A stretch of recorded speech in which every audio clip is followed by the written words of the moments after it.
Hey guys, what's up? It's Rygar the Destroyer, and today we're going to be taking a look at the Promethean Crawler from Halo 4. Before we take a closer look at this guy, let's go ahead and take a look at his packaging. As you can see here, it's I believe, the first design for the Halo 4 packaging.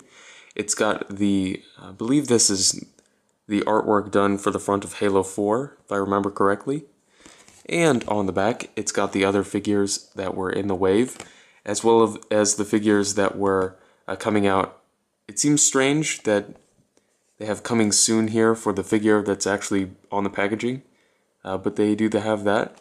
And I do have the right packaging, as you can see here, Promethean Crawler, so that's kind of strange. But let's go ahead and get back to the figure.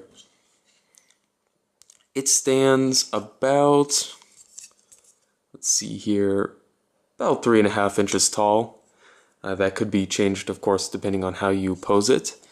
And it's about, I don't know, about 5.75 inches tall. So it's got some pretty good size. And the detail definitely looks amazing. Everything on here looks just like the game.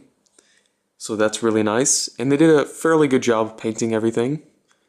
You know, all of the kind of like orange paint that highlights some of the areas that were lit up in the game, so that's kind of nice.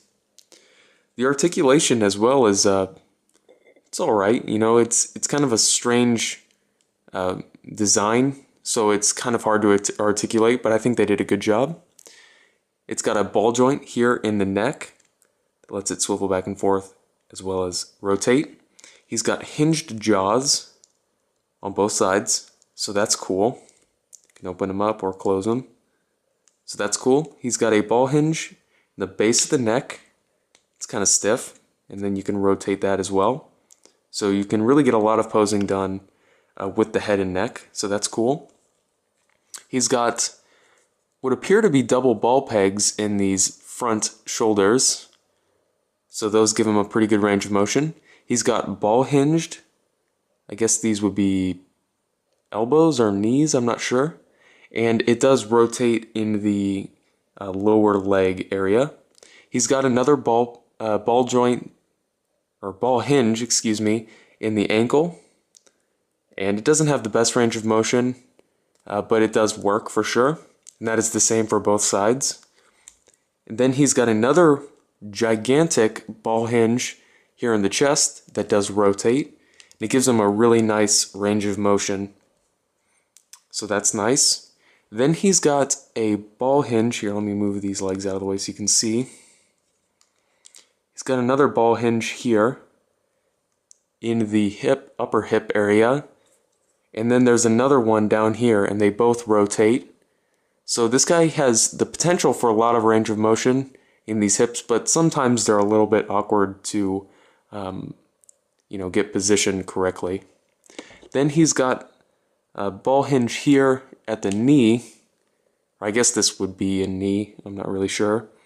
But it doesn't really move. The way they've sculpted it, it doesn't allow for any movement. As you can see, you can't even really see the hinge. So trust me, there is a joint there, it just doesn't really move at all.